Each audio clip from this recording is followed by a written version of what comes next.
Claude Bischenberger, you see my name there. I have the wonderful role to do the moderation of the first opening panel. As you realize, I speak English, mais on peut parler aussi en français. On m'a dit qu'on va faire ça en deux langues. On a un guest international, so we'll keep it in English, but you can always intervene in French, and I can translate. I think we don't have translation, I will do it, right? In case. Okay, so before we get into the panel, maybe a short personal remark from my side. So you see, I've been at EPFL and ETH for a long time, and there, there are certain topics that you actually would not like to see on the agenda 15 years later. So 15 years later, 15 years earlier, I was at EPFL doing a PhD. I was still young, thank you. And I stumbled upon this subject, so it was around 2005, of open access. Right? And I thought, wow, this is really the thing that we should do. And I was also very engaged and had my own contributions in the field. And I was hoping that maybe by 2024 this would be solved. Still a long way with what we've done. So that's what I'm saying. So I mean, in the ideal case, it would be probably that we don't have actually this conference, right? The thing would be solved. And so, but it's not. So we're still working on it. We did some steps, but there are more to be done, as the rectors mentioned before. And so in that sense, you also see a bit my role today. I'd be the moderator, but I'll also be a bit the devil's advocate. I've been a while in science journalism, and so I'll try to keep this a bit entertaining. So we have a long panel. We have 90 minutes. I think it's the longest panel I've ever moderated.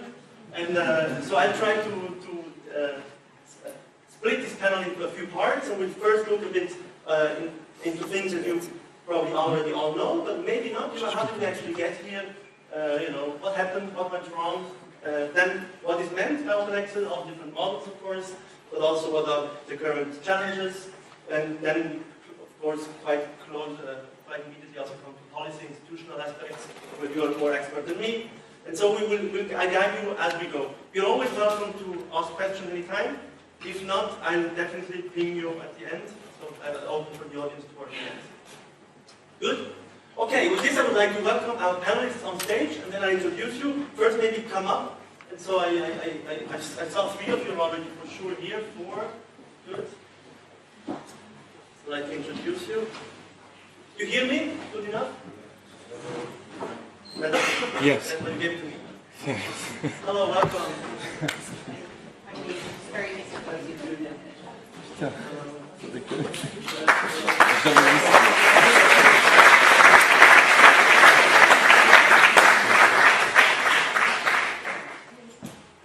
Okay, so I go from left to right. On our left we have Joël Billieux, Professor of Clinical Psychology, Psychopathology and Psychological Assessment at the University of Lausanne. But most of all, he's an active advocate, right, of open science, so definitely a voice pro. So I play the voice contra, maybe, not easy. Then we have, next to him, we have Claude Bischenberger. Claude Bischenberger is the editor and director of a magazine, Main Libre. It's a magazine for physiotherapy and osteopathy, if I understood. It's edited and given out in Switzerland, but also in France and in Belgium. And what's very interesting about Main Libre is that it will move to open access to one of the models, he will tell us later, in early 25, with the help of the HES-SO. And so he will tell us more about this during the event. Then we have in the middle, we have Marc Ebby, who works at Swiss universities, that all of you, I guess, know, but he will also explain a bit more in detail on this later, and especially what their role is for the nation of Switzerland in this open national strategy, open access strategy that we've heard multiple times, but maybe we don't know all the details of it. Then we have Niamh, is correct? Niamh?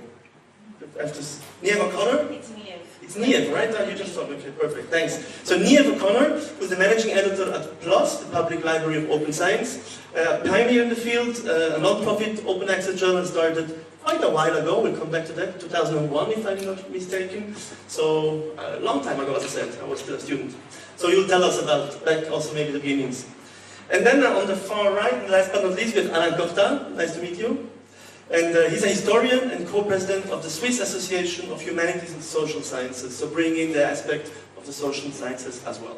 So we have a beautiful panel. As far as I see, they are all for open access. You are all for open access. I am also for open access, but today I'll try to be a bit against it. Okay? Because, there's no discussion if there is no contra, and I think it's an intellectual challenging exercise to be against such a thing. Okay. Questions from your side? Shall we start? Good. Okay, so I would like to actually start with you, Marc, because you have a bit the national view, and then maybe I'll give the word to you, Niev, right afterwards. So, how did we actually get there? What went wrong 20, 30 years ago? How did you come in first contact with this open access problematics? So, thank you very much. So first of all, I would like to maybe start also by giving a bit more a broad perspective. I think from the perspective of universities, it's always important also to look at open science as a broad concept, and open access is one of the important pillars of open science. And so I think that in 2017 we had this first national open access strategy, which was together with the National Science Foundation. And so it really provided a strong basis for cooperation on a national level on this important topic of open access and the value and the important value added it brings, not only for academia, but as was also mentioned by Gianmarco and Christine Pignoli, the added value it has for society, for economics, but also politics. When you say we, you mean Swiss universities, right? Yes. Okay, now again, I told you I play a bit devil's advocate, so 2017 is when you probably started working at Swiss universities? It's been 4 years ago, I think, so it was 2008. Okay, but I mean, the subject has been around for way longer, right? So Niev, I mean, I've read that this thing started early 20s, right? First declarations were in 01. So, I mean, that the movement had started way before institutionals or journals, most journals, right? That's why we're still in discussion with journals institutions. So how come, if you try to look back, what was the, how did it happen that suddenly, so early on, you started already going open? So it was very much related to the internet, the development of the internet and availability of information online, and also influenced by the Human Genome Project and the work that happened and the scientists who made a commitment to make their findings available and not to put them behind a paywall so that everybody could benefit. And what happened, certainly in the case of PLOS, and I realised this is just one story, but the founders of PLOS kind of came together and really started a grassroots movement of scientists and kind of medics as well, who wrote an open letter and signed an open letter saying that information should not be held behind paywalls and should be available to everybody.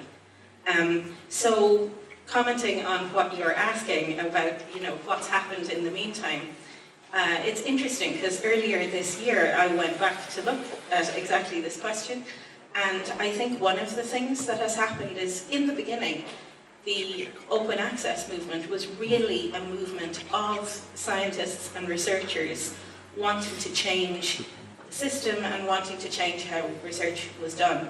And over the 23 years since then, in one sense, open access, as completely agree with what Mark said, this is one pillar of open science, has become mainstream. But what has also happened is that instead of being this movement for change where it started, it has really become kind of, for many people, a business model that's used just to support the status quo. And I think, personally, that's not the direction in which we should allow it to continue. Thank you. If I might dig deep and then we come to business as well. So, you mentioned they went from we should do, the scientists, I think also the Eisen brothers, I don't know how they're called, so to action, right? And so how does this, because now we're also talking about many things that we should do. But what is in your view the element that made it happen more than on paper? So really what happened was the recognition that it isn't enough for everybody to say this should happen. You have to do something. So exactly as you're saying. And that's why PLOS became a publisher. So it started out as an open access movement, and the three people involved, like you say, Mike Eisen, Pat Brown and Harold Farmas, the three guys who started PLOS, decided to launch a journal. And they initially launched PLOS Biology, and the intention was to have a journal that looked very familiar to people. It was relatively selective in what it published, but was open access. So you change one parameter to show people that change is possible and catalyze more change in the system. So really taking action was the thing that made the difference. Beautiful, very, very empirical, change one parameter. Who was the initial investor? Somebody must have put in some The money. Gordon and Betty Moore Foundation. Ah, there was a foundation, yeah, that makes sense. So, Monsieur, sorry, I always remember the first name, Claude Pichonel, right? But maybe we can... so you're in the hands of a magazine, right? How is it for you to hear that a magazine started 20 years ago while you're in the midst of changing this? Donc, comment est-ce que c'est d'entendre qu'il y a 20 années, il y a déjà eu des magasins qui sont allés complètement libres et qu'en Suisse, on va petit à petit, vous avez concrètement un magasin sous votre main? So it was like something which was inconceivable 20 years ago. Then I discovered Plus One as a researcher first, and I really thought it was a nice idea to diffuse the knowledge open access, to make it available for everyone. And as a researcher, then I followed the path and also noticed that there was an evolution where we were first cautioned with open access, then we were asked to publish open access, and then we have seen plenty of new global players beside traditional editors that invested open access with various ethical approaches. And then as a publisher in Mali, it was like something which was far away for this kind of journal, because it was dedicated for the local physiotherapists, and yeah, with a traditional approach, they wanted to have the paper, put it in the living room, and when they have time, read the paper. And going on, we have seen that to get articles, we needed to go open access, because as the researcher were encouraged to publish on open access, if it had continued on a longer time, the source of article would have dried up over time. And another issue is that how do you finance a small journal as Mali? It was financed by the people who buy Mali with an abonnement. There were few. It was financed by the association who provided money for their members, and also by advertisement. And for every paper publisher, advertisement is going down over time. It will not go back. So 2 years ago, we thought that it was time to make the step, and maybe we go back to Swiss universities, but PGB of Swiss universities was the opportunity to make the step and really make the effort to find the support to publish open access in the future. Thank you. Yeah, we'll come back to it, of course, but there's many things already that Neil already mentioned.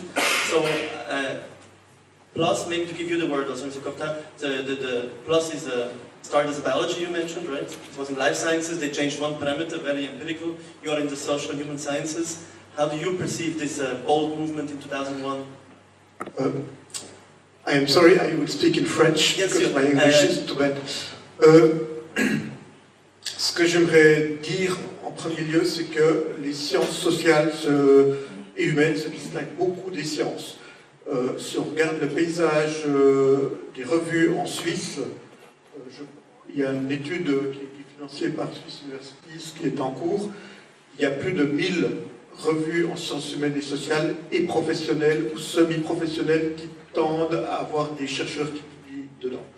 Si on regarde ce paysage, il est très très large. Et comme le disait le prédécesseur, les modèles de financement sont très variables, avec des abonnements, des financements par les associations, des financements par des institutions, par les abonnés, etc. Et ce qui fait que le passage de ces revues à l'open access est extrêmement difficile. Comme elles sont petites, souvent, comme elles sont sur des thématiques très spécialisées, leurs voix ne se font pas entendre. C'est surtout du côté des sciences que les choses ont évolué, parce qu'il y a des grands acteurs, il y a des financements extrêmement importants, et je pense qu'il y a des abus de ce côté-là. Et je crois que j'aimerais plaider pour une diversité du passage à l'open access. Il faut vraiment cette diversité, il faut vraiment une collaboration entre les institutions de la recherche et les éditeurs. J'ai constaté un phénomène. Par exemple, on nous a obligés à mettre une revue en open access. Une autre maison d'édition n'était pas propriétaire de la revue. On l'a mis, on a baissé nos ventes, baissé nos revenus, et on est face à un problème qui est le suivant. La revue n'a pas d'argent en plus, elle veut l'open access. Qu'est-ce qui se passe? Ils ont obtenu une offre très bon marché d'un grand éditeur international. Ils vont passer chez lui peut-être, mais le risque c'est que dans 10 ans, ce grand éditeur international, il aura 30 à 40 revues de sciences humaines et sociales suisses, et puis il pourra augmenter ses prix, et pour négocier, ce sera très difficile. Donc je pense qu'il faut dès maintenant tenir compte de la diversité de ces revues, de la diversité de ceux qui les éditent, de la diversité des modèles, de discuter. Je suis très heureux que vous invitiez un éditeur ici, parce que on est vraiment des partenaires. Je représente une association qui a 15 éditeurs professionnels de sciences humaines et sociales. C'est des petites structures, elles vont de 5 à 10, peut-être 12 employés. C'est des structures qui publient 30 à 80 ou 100 ouvrages par année, 5 à 10 revues, pas plus. On est des petits acteurs, mais je suis certain que si les sciences humaines et sociales veulent trouver un modèle, il faut qu'on discute ensemble, il faut qu'on partage les idées et les solutions. Thank you, thanks a lot. Maybe I come to you, Joel, but I just add a comment. So we come to business, I see. I wanted to take it a bit later, but we have to go there right away. The notes are always just a preparation, but then you decide where we go. So you said the diversity of business models are different depending on the magazines and social science naturals, but you talk about business models, and here you also mentioned it. And I would still, to try to stay a bit in this first chapter of discussion, do we need, and to play the devil's advocate, do we need a business model at all? I'm saying this because education is not a business model, right? You've heard the discussion we had the last month about raising the fees of students, and there has been one voice, actually, president of EPFL, who said business is an investment, education is an investment. Education is not a business. And so I could also say, right, publishing is part of the scientific process, it's an investment, not a business. Why should it be a business in the first place? And Niev, you mentioned that many actually, even after transformation, still are about the business. And we can go one step further, and I'll give it to you, Joel. Some even become predatory, right? And are there only for the business. I think you thought quite a lot about this, right? You mentioned when we discussed the predatory part. How do you see this business developing? Do we really need a business at all? Or is there a danger of predatory publishers then?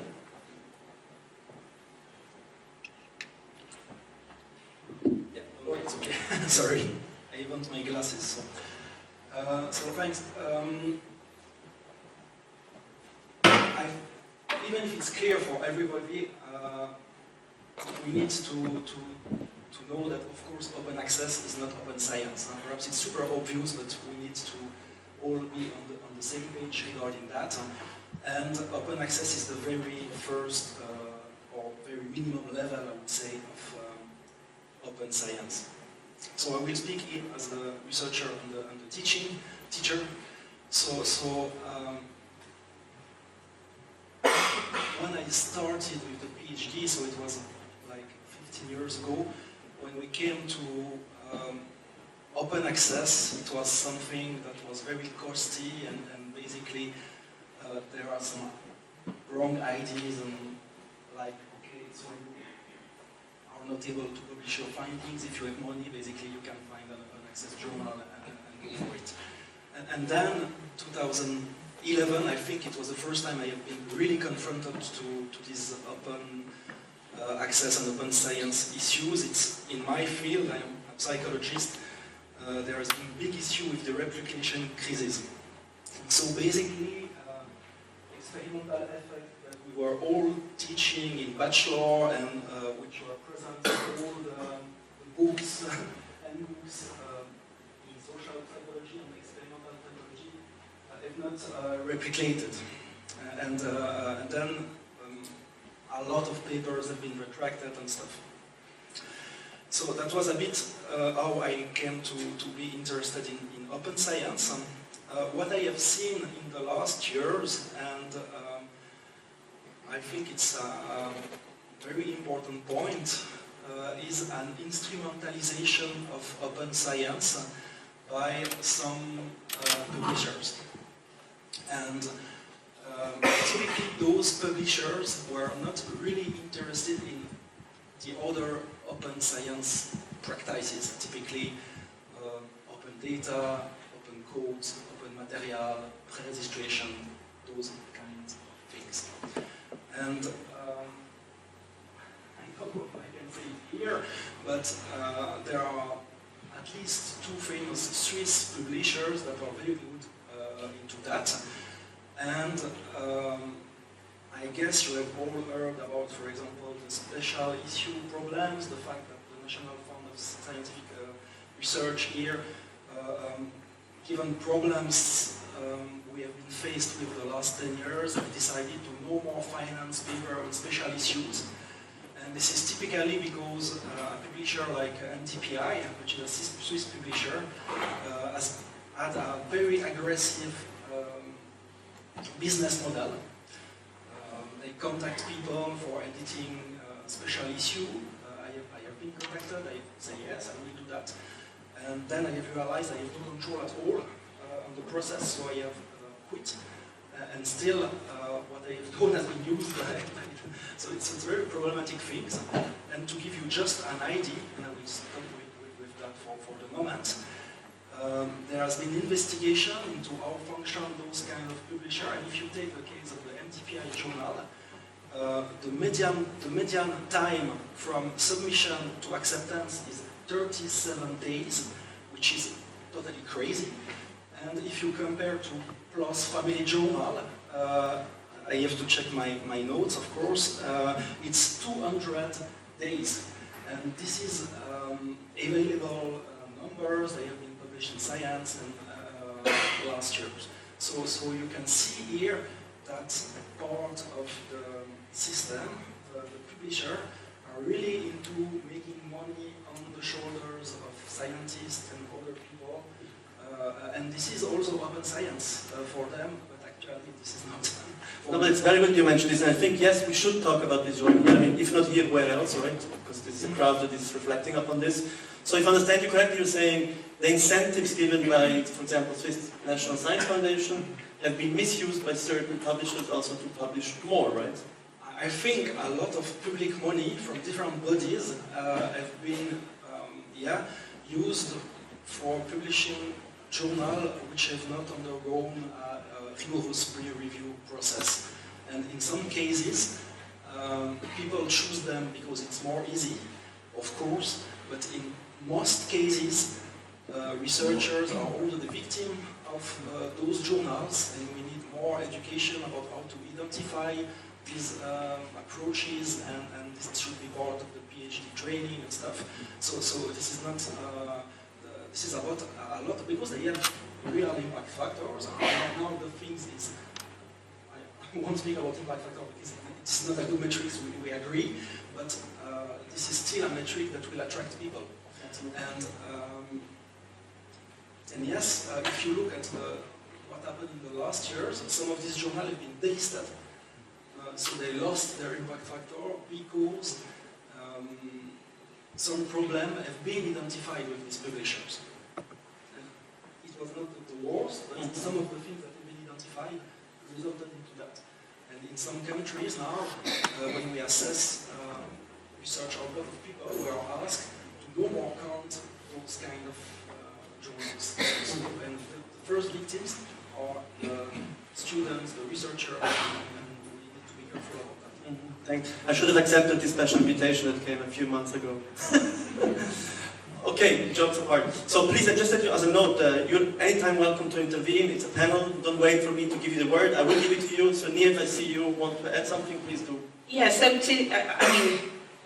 I think there are quite a few things that came to mind as you were speaking. But to take it back to the beginning, where you were wanting to spend a bit more time, you know, when APCs as a method of supporting open access came in the beginning from PLOS and from Biomed Central. Certainly the way that the PLOS founders, I went back and read what they wrote about them in the beginning, and their intention at that point was to really break the profit margins of subscription kind of publishing. And so the argument that they made was that rather than having money go into paying for subscriptions, that if you included the cost of publishing as a fundamental part of the cost of research, that it would all cost a lot less. Now, I think that's certainly an interesting position. I understand where they were coming from in making that argument, and there's an interesting book edited by Martin Eve from the Open Library of the Humanities and Jonathan Gay, called Reassembling Scholarly Communications, and they make the point that actually academic and scholarly research was a good place, I guess, for openness to come into publishing, for exactly the reason that you were describing, in that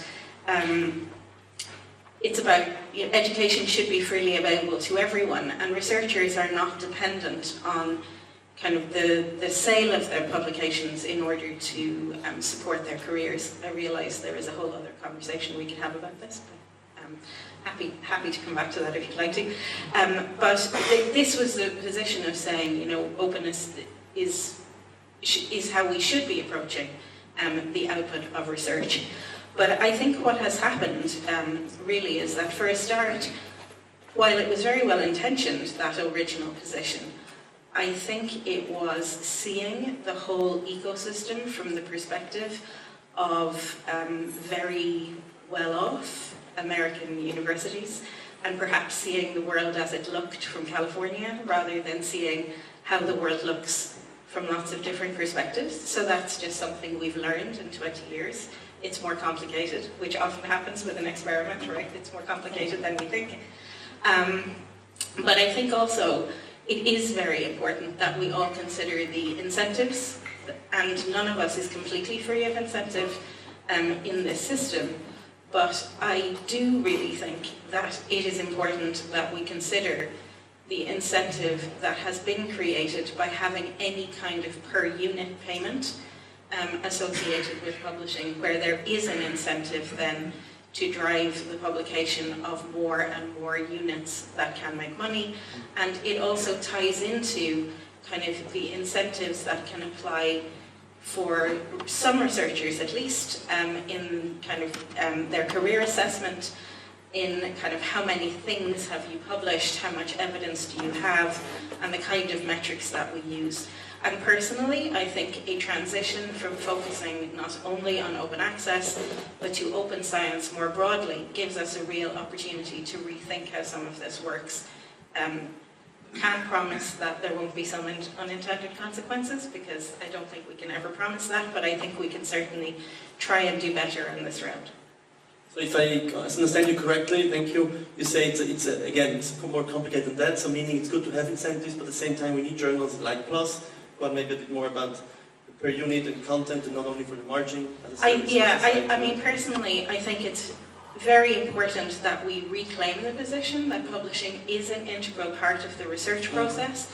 It should be about adding value for kind of the researchers who have done the research, who want to read and reuse the research, and it really shouldn't be about extracting profit.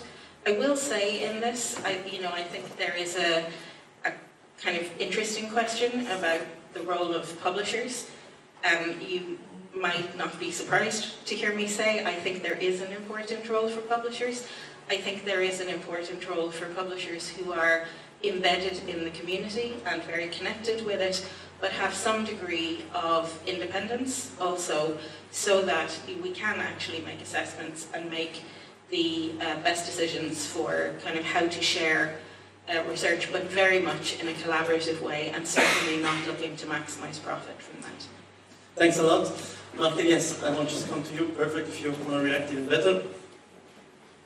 So yeah, I think the discussion that we're having is actually quite interesting, because it shows really a kind of the big picture picture. So we're coming from 2001, this movement towards open access, researchers publicly funded should be open, makes sense. And this movement that we're having, that we're seeing, is now becoming a reality within institutions. At least for Switzerland, we do see with this first national strategy we had that we could really implement this idea of open access within the institutions, within research. That was the first important step of it. Now we see that most institutions have an open access policy. We do have agreements with publishers, and we do see that we have more research publications that are openly accessible than ever before. So we did make quite some progress since 2001, since this idea very first came about. And so I think now it's we speak of different challenges that exist within this ecosystem. We heard about business models. We heard, I think, research assessment. Those are all important questions that we need to consider. And I think now it is also about trying to find out, and the revised strategy gives some solutions to that. How can we make this transformation towards open access in a robust way? How can we underpin that paradigm shift that research is going through, which ultimately, of course, takes time. It is a cultural transformation in the end. Well, maybe to take on the criticism we had before, said Yuma. So yes, of course we made steps, right?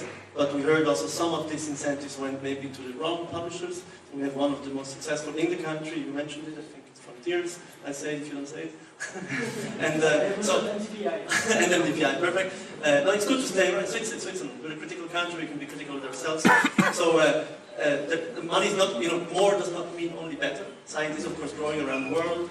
So because you have the top view from Swiss University, so how much is it? Like, what are we talking about here? When you say the first strategy, what were the numbers? How much did we pay for open, not open? How did it evolve? Give us a feeling for what happened really here in Switzerland. Sure. I knew you would be prepared, so that's why I asked you. Yeah, you asked me to prepare this. Exactly. I did my For homework. openness and transparency. So maybe just a bit before we talk about in terms of articles, so not long-form publishing. In 2017, we had something around 50% of scholarly publications that were closed. In which country? Which year? Switzerland. The year? In 2017. 17. Today, we are around 27% that is closed open access. So we do see quite some progress. And also, if we compare this to our neighbor countries, Germany and France, they have similar numbers. So I think it's also always important to contextualize this within the broader scheme of things on a more international level. You've spoken also about California, which is also, of course, an important aspect to look at. And in more economic terms, what we see is that, at least for when we speak about cold open access, so when we do pay an APC to publishers to publish an open, we see that we have a shift in license expenditures in Switzerland. Back then, I think in total 3/4 of license expenditures come from the 3 biggest publishers internationally, and we do see a significant shift from subscription spending towards read and publish spending. Maybe to get a feel about this, in 2023, so last year, in Switzerland, it was about 3.5 million Swiss francs that was paid in subscriptions, and in read and publish license expenditures, it was 35.2 million. So we do see quite a shift towards this new model, and I think that is really also one of the big achievements of what we have done so far in terms of open access, is to really see a transformation in business models, which I understand not only in profit-making models, but in a way, well, we do need to fund those publishing costs. And to still stay critical, so how do we know that this 27% are not the same as 54, because the cake just got bigger and many retagged their names? I mean, I'm going a bit in the thought of Joy, right? You're a bit more critical as well. So, is it the same as usual plus new ones? Are people rebranding? Is it really the real science that is peer-reviewed? Mark, how do you deal with it? I mean, now you gave us these numbers, great to hear, but it's very rough top view numbers, right? I do think there is a change. There is a change. You see a there's a change going on. And of course, we also see those challenges that come with these incentives that are to increase publication volume if we do pay per unit. Exactly. We do see these challenges and these developments, and they need to be addressed in order to really create a robust landscape for open access. We do see these challenges. However, we also do see that we have achieved some important milestones in the past, and we need to build on those milestones and address the challenges that we see regarding research and assessment culture, regarding the increasing publication volume and concerns related to that in terms of academic quality. They need to be addressed. Thank you. Yes, please. Alors, je suis très heureux d'entendre ces changements, mais ce que je constate, c'est qu'une nouvelle fois, on parle beaucoup de sciences dures. On est beaucoup avec les grands éditeurs, ces négociations, avec ça. Et puis, je trouve dommage que les institutions de la recherche ne se sont pas encore plus préoccupées des sciences humaines et sociales, de ces revues que j'évoquais tout à l'heure, qui vraiment sont en difficulté parce qu'il n'y a pas de modèle de financement.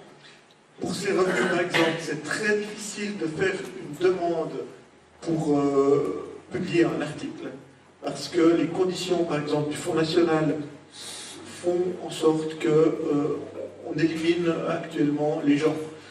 On a voulu, avec des gens des sciences sociales liées au sport, ici, lancer une revue. On s'est dit, on va la faire payer par article, mais on a constaté que 80% à 90% des gens qui allaient écrire les articles de cette revue n'étaient pas habilités à recevoir les financements pour financer un article. On a dû trouver un autre modèle pour trouver une solution. Donc moi, j'invite vraiment les instances de la recherche à se préoccuper aussi du financement de ces revues de sciences sociales et humaines. Elles ne doivent pas être abandonnées face à ces négociations des grands éditeurs et des sciences. J'aimerais aussi donner un autre cas, on publie beaucoup de monographies en libre accès, et une grande partie sont financées par le Fonds national suisse de la recherche scientifique. Il y a quelques années, un chercheur du HEP a voulu publier un livre. Son livre s'adressait surtout à des enseignants. C'était un livre de recherche, mais c'était aussi un livre de pratique pour les enseignants, ce que doivent faire en principe les chercheurs de la HEP. Le FNS nous a refusé le financement parce qu'il considérait que c'était un livre qui était trop vers la pratique et pas assez vers la recherche fondamentale. Et je trouve que là aussi, il faut trouver des solutions pour les HEP, pour les hautes écoles, parce que leurs publications, comme la revue de monsieur La Libre, s'adressent à un public différent, mixte, de chercheurs et de praticiens. Et je trouve que là aussi, il est important de prendre en compte cette diversité. Merci. Joël, do you want to reply? So you're raising your hand. Quickly react. I'm very sensitive to all the argument, and you're totally true. I think we should just be careful with the distinction between science and social and humanities, because in these disciplines there is a lot of publications in traditional peer-reviewed journals. But of course there are the specificities, but we should avoid to make this association between the two science and social and human science. I think it's not productive. Thanks for the comment. What? Maybe if I could add something here. It's very important to realize that small publishers are the vast majority of publishers. The Plateau Inquiry in Switzerland showed that there are around 90 publications in the Swiss universities and 9 in the universities of applied science, and most of them are small publishers. And in physiotherapy, which is my field, only 2% of the publications are indexed in PubMed.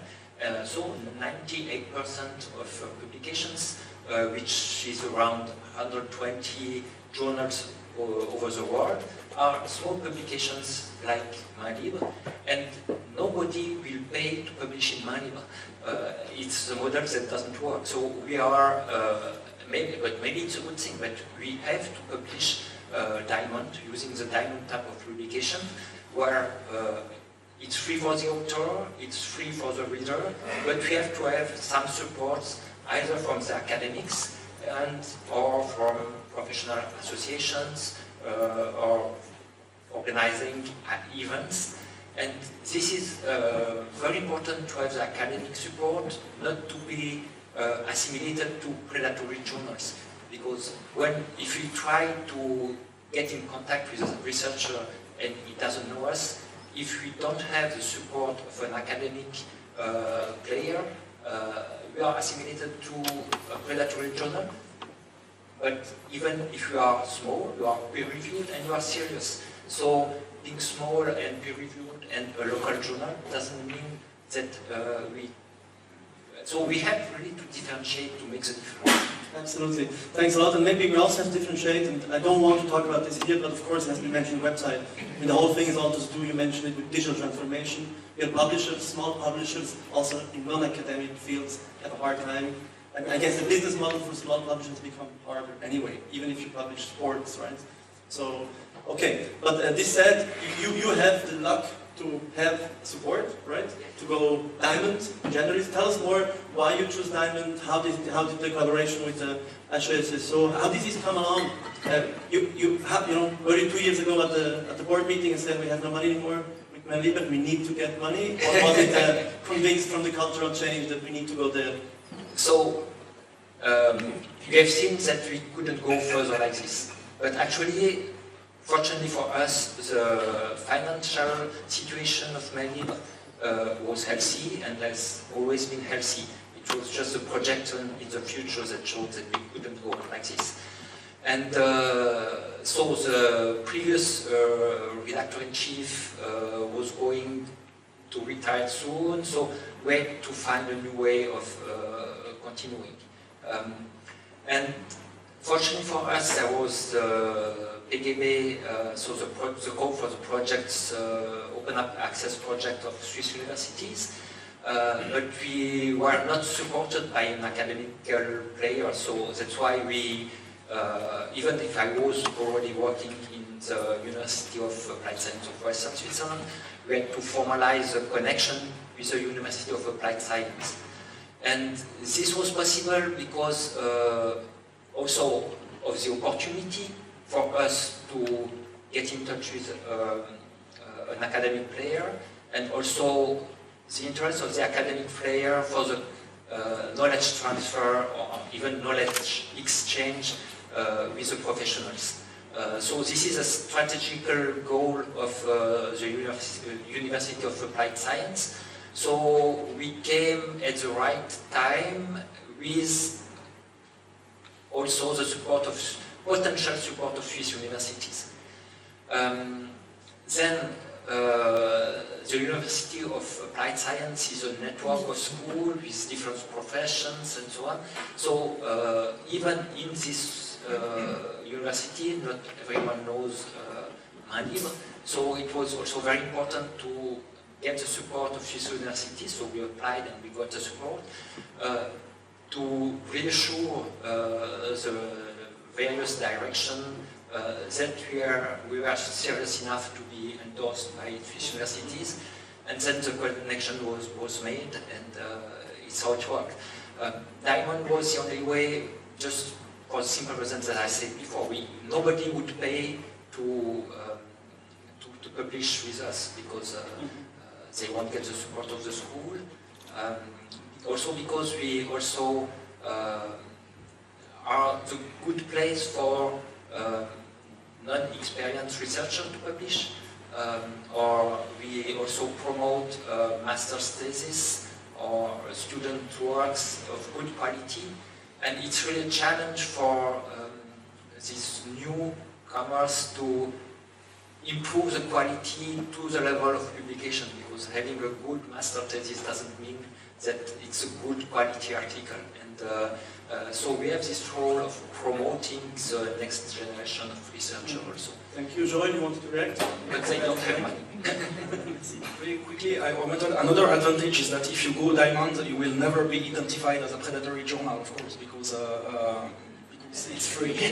so no, it's important because as a researcher, these diamond journal are gems in a way if they are recognized in the field. Very poetic. Sorry for that. That was not planned.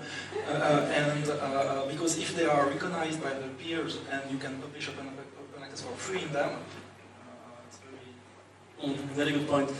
Matt, from your point of view, Swiss University, so what's the process when a man leader, let's assume I come with my magazine, and you said we were serious enough to be support for Swiss universities. I guess you have some granting schemes, some process, some reviews. How does this work? How can you differentiate who you support and who not, so that it doesn't become, feeding those who anyway are not for the academic system? Thank you for the question. So maybe a quick note on pay grid, maybe it might not be clear for everyone. Pay grids are federal project-based contributions that, and what we do is that we ask the federal government to have a program on open science, which we then get funded for specific action lines. We have right now, we're towards the end of one program, Open Science 1, of which open access is a very important dimension. And the way it works is that there is an action line on alternative forms of publishing, which I think is also one of the action lines that funds down open access. And we have a reviewers pool that's made up of different experts on open science. That is also international, and we have a chance to have this great reviewers pool that is also recognized, and we have a review process for those projects that we get based on the calls that we issue, that goes through this review process, and that's how we make sure then that we have also from a more scientific background, from a more technical standpoint, recommendations to the delegation Open Science at Swiss universities, which then takes the funding decision. So what is this? Is it a scheme? Is it a clear pipeline, or is it, I can just come and ask? But we have multiple schemes, How can I? There are different action lines with different calls, and then depending on what you want to do and what project you have, you can apply to. Okay, and just from my understanding, maybe it's clear to you, but so the money you mentioned that comes from the state comes via the SPFI. Exactly. Okay. So it is subject to matching funds. So the federal government finances up to 50% our project, and the other 50% must then come from the institutions themselves or other ways. It's very interesting because I made the link before and we don't go there, but I mean we're in a country where the state decided not to finance the media. We're voting next year to halt probably the whole television nation, right? But actually in science we're funding publishers, so I think we're lucky actually, right? Through the academic system, there's some publishers surviving. Okay, side note apart, Neil, how do you see this, looking from the American Anglo-Saxon view, seeing this little federal country trying to somehow support what exists and making the big transition? What are your thoughts on listening to? So I should probably say, excuse me, I live in Germany, so maybe my view isn't quite American, even though the company I work for is headquartered in the States and started there. I think the situation in Switzerland is really interesting. I think your tradition of research is admirable and is something that it's really important. I suppose for me, I'm a chemist originally, so I have always been aware of the kind of tradition of science, particularly, and scientific research here. And so I think it's really positive to see that the funders and the government are continuing to support research in that way. I know there are budgetary pressures that particularly come to bear at the moment and in recent years and into the future, and so I hope that will continue. And I really do think that it is important in that to consider things like the support of Diamond open access, the transition to open science, and also to think about that in the context of how to really support open science, not just articles, but actually the sharing of different types of research outputs and how we can really make those available kind of to support research into the future. So I think it's still going to take some experiments on everybody's part a little bit to see how that can work. I would also say, just kind of a final comment in this, that one of the things that I think is really under pressure currently is how we think about international cooperation. And I think that's something that is very important to think about. One of the reasons, I mentioned earlier that I think perhaps, the payment of APCs has not worked out as was envisaged in the beginning, was thinking about it from one geographical and cultural perspective. And of course, science and research, while they have very important positions in culture, they are international activities, and we do need to think about how it is possible for people to be able to read and reuse and benefit from science for kind of, society as a whole and not just in individual regions. And that's something that we do see, certainly, I think, as an increasing challenge of how it can work for everybody and not just within particular contexts. Thank you. I mean, what I also hear out listening to is also thinking back of what you said at the beginning is that there's been some grassroots movement, right? And so it made me think of the term of cultural change or cultural resistance maybe here. And so, Mark, maybe I'm looking at you, but somehow at the end through these strategies we're trying to make a cultural change through incentives, through supports, right? But we heard in other places, maybe not in this intervention, but before, it was bottom-up grassroots movements. It became formalized thanks to foundations. So I'm asking you, where do you see the cultural resistance in this country? Is it really just the big publishers, or is it maybe also like in every normal, everyday life that we keep, we like to do things as we used to do them? I think right at the second one. But no, in my opinion, I think it is also important to see it in a way that, open access is not the core business of researchers. The core business is research and teaching.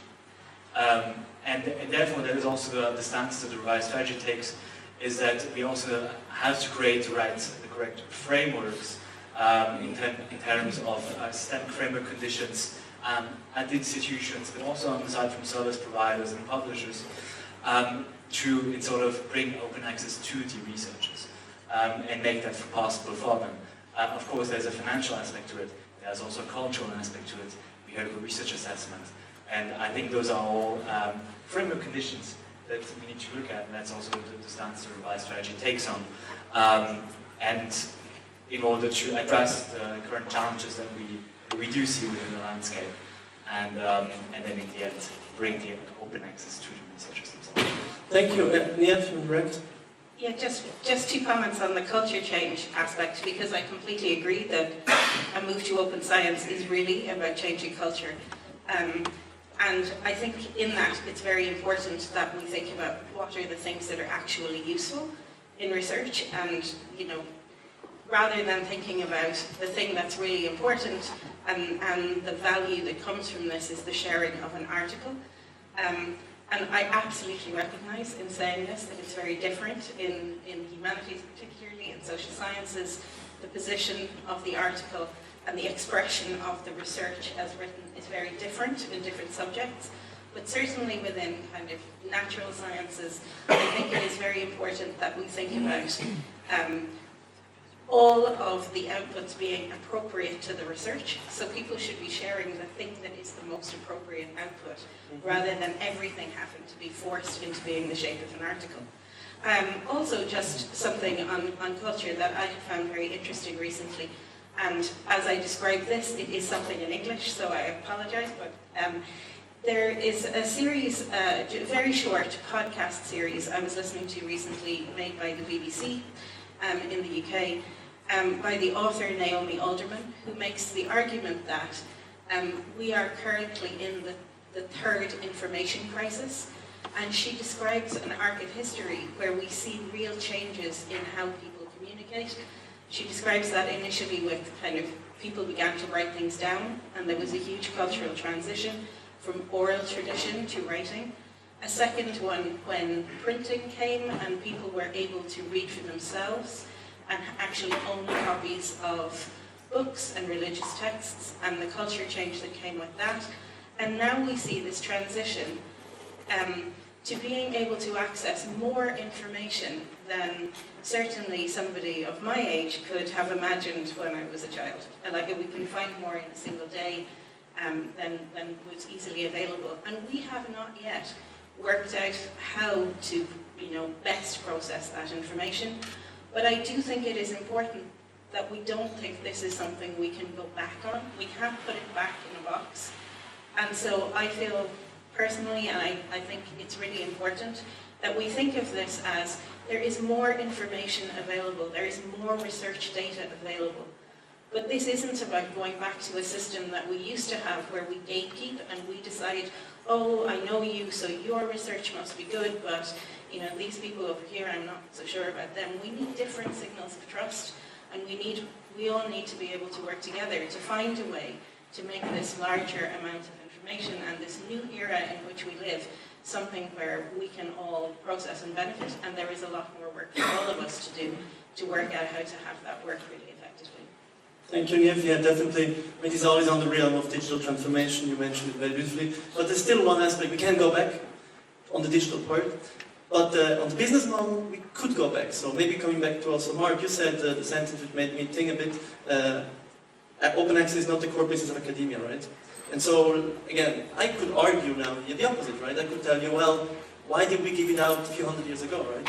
You could say it's part of the scholar circle, research, like education. Imagine 200 years ago people would sit around an education day and say, education is not the core business of education, of academia.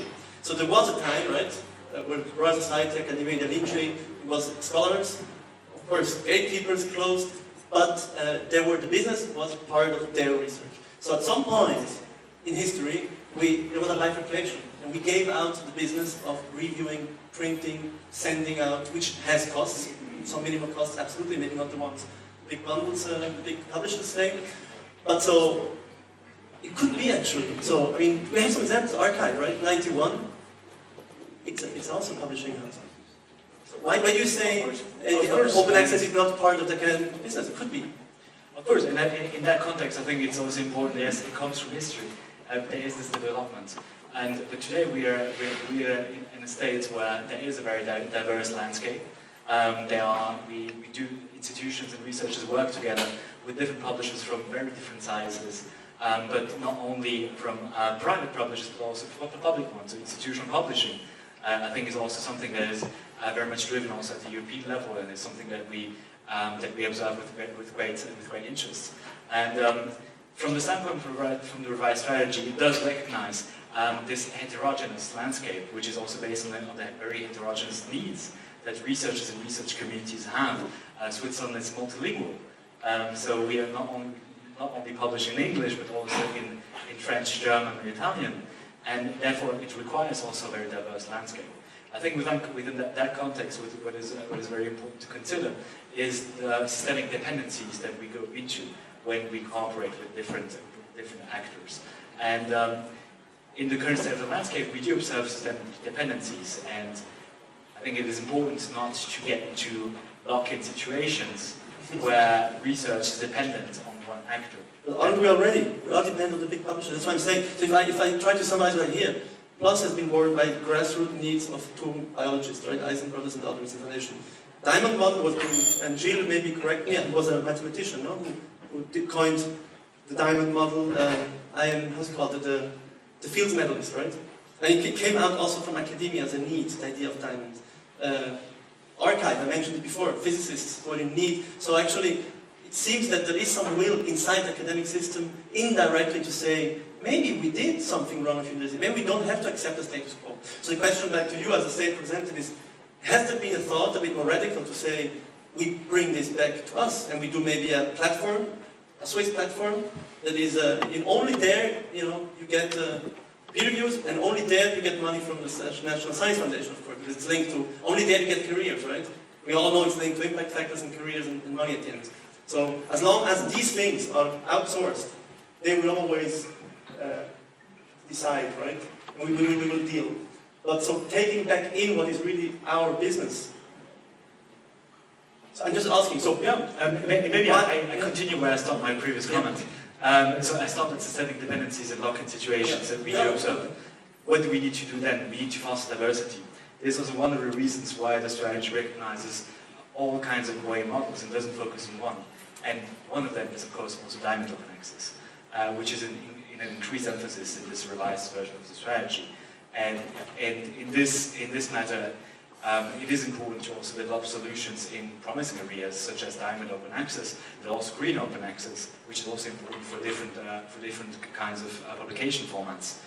And here it is of utmost importance to really foster cooperation in Switzerland between institutions in order to develop new solutions where they're needed, in order to foster diversity, and also to get out of maybe situations where we have gotten into, where it makes sense.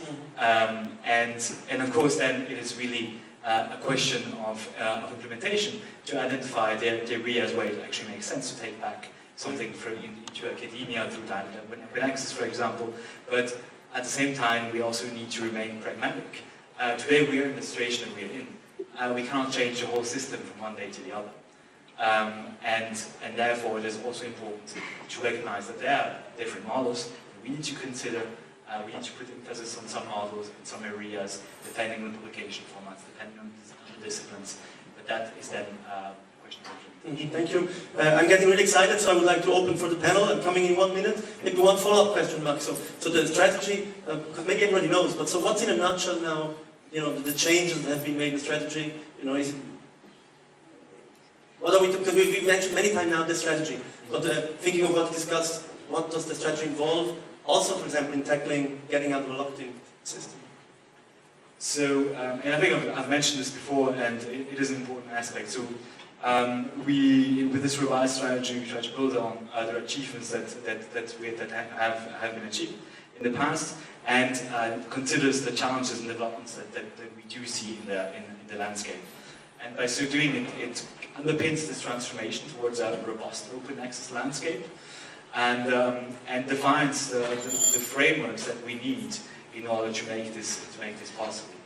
An important aspect also, which is not only about the systemic frameworks, but also by specifying what do we mean by open access. We haven't talked much about AI. I guess there's another panel tomorrow discussion today, but it is also something that is also defined in the vision of the strategy now. What should a publication be able to do? And machine readability is very important. Open licenses so that publications can actually be reused, etc. And this revised strategy then creates this next framework to address the challenges that we see. At the same time, builds upon what we have so far. But can you give us 2 examples? So what are 2 achievements that you amplified, and 2 things that didn't work out? You know, just to get a bit of a... Sure. So I think the fact that open access has really arrived in the institutions in research. Almost all institutions have an open access policy. We do see that more and more scholarly articles are published in open access. And we did find different solutions to make that possible. It also depends on the institution, on the research community, what is important to them, what is important for their researchers. And I think this is something that we need to build upon. Maybe also promising areas that we consider is diamond open access. So how do we create solutions in the diamond open access area which are also financially sustainable? It is a question also here in diamond open access of business models, not of profit-making models, but of business models. How do we fund this? How do we make this possible in a synergetic manner between institutions? And here, for the implementation, I think also the next PHEP Open Science will play an important role to foster this collaboration between institutions in diamond open access. Second example, green open access, which is also increasingly important. I think also for specific formats such as long forms, monographies, but also practice publications, which are also very important for a lot of research communities. Those are areas where there is still some effort needed in terms of open access. Thank you. Sorry for so many questions. Up to you, panel.